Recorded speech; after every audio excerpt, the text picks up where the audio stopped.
Wonderful Wizard of Oz by L. Frank Baum. Read by the Henry Public Library.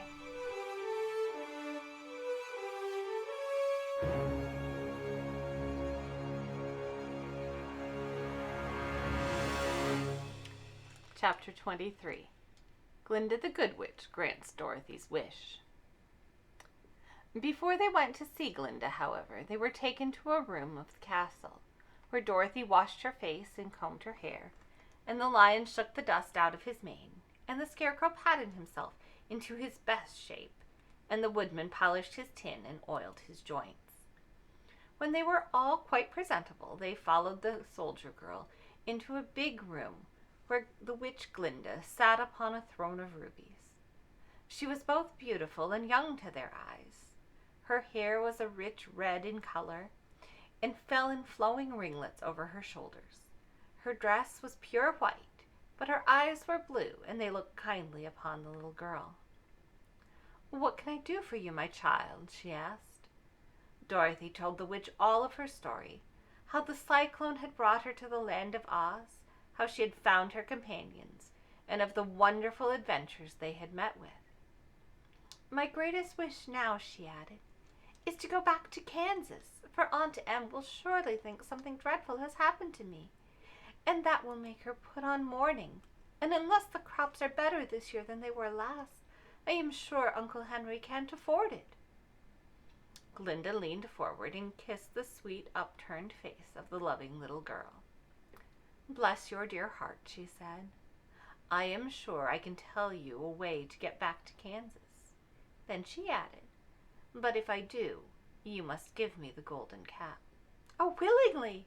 exclaimed Dorothy. "Indeed, it is of no use to me now, and when you have it, you can command the winged monkeys 3 times. And I think I shall need their service just those 3 times," answered Glinda, smiling.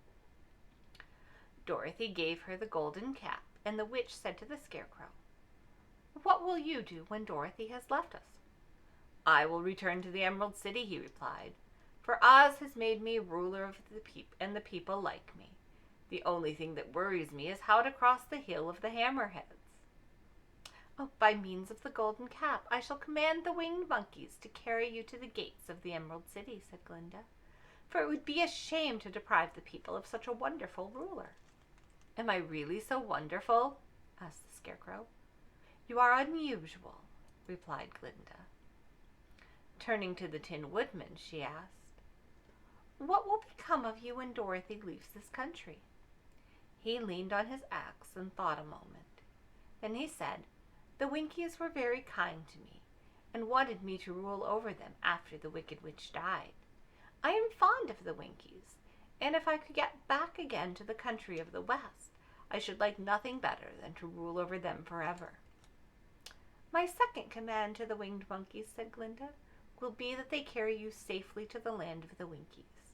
Your brain may not be so large to look at as those of the Scarecrow, but you are really brighter than he is, when you are well polished, and I am sure you will rule the Winkies wisely and well."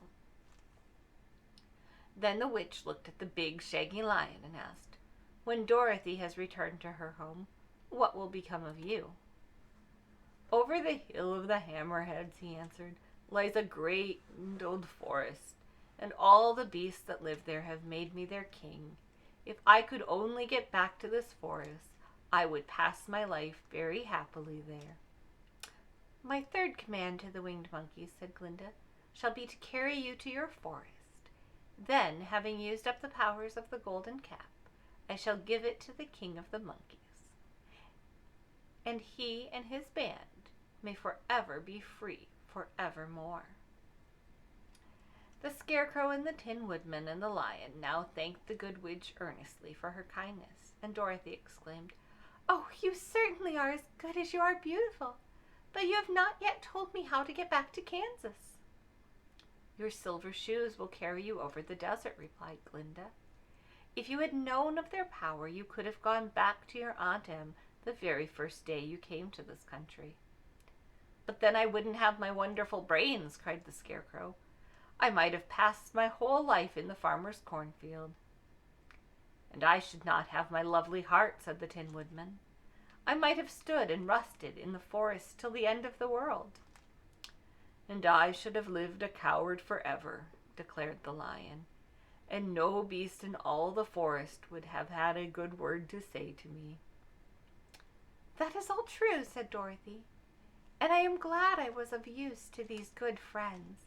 But now that each of them has what he most desired, and is happy in having a kingdom to rule besides, I think I should like to go back to Kansas." "The Silver Shoes," said the Good Witch, "have wonderful powers, and one of the most curious things about them is that they can carry you to any place in the world in 3 steps, and each step will be made in the wink of an eye. All you have to do is knock the heels together 3 times, and command the shoes to carry you wherever you wish to go." "If that is so," said the child joyfully, "I will ask them to carry me to Kansas at once." She threw her arms around the Lion's neck and kissed him, patting his big head tenderly. Then she kissed the Tin Woodman, who was weeping in a way most dangerous to his joints. But she hugged the soft, stuffed body of the Scarecrow in her arms instead of kissing his painted face, and found she was crying herself at this sorrowful parting from her loving comrades. Glinda the Good stepped down from her ruby throne to give the little girl a good-night kiss, and Dorothy thanked her for all the kindness she had shown to her friends and herself. Dorothy now took Toto up solemnly in her arms, and having said one last goodbye, she clapped the heels of her shoes together 3 times, saying, "Take me home to Aunt Em." Instantly she was whirling through the air, so swiftly that all she could see or feel was the wind whistling past her ears. The Silver Shoes took but 3 steps, and then she stopped so suddenly that she rolled over upon the grass several times before she knew where she was. At length, however, she sat up and looked about her. "Good gracious!" she cried, for she was sitting on the broad Kansas prairie, and just before her was the new farmhouse Uncle Henry built after the cyclone had carried the old one. Uncle Henry was milking the cows in the barnyard, and Toto had jumped out of her arms and was running toward the barn, barking furiously. Dorothy stood up and found she was in her stocking feet, for the Silver Shoes had fallen off in her flight through the air and were lost forever in the desert. Chapter 24. Home Again. Aunt Em had just come out of the house to water the cabbages when she looked up and saw Dorothy running toward her. "Oh, my darling child!" she cried, folding the little girl in her arms and covering her face with kisses. "Where in the world did you come from?" "From the land of Oz," said Dorothy gravely. "And here is Toto too. And oh, Aunt Em, he am so glad to be at home again."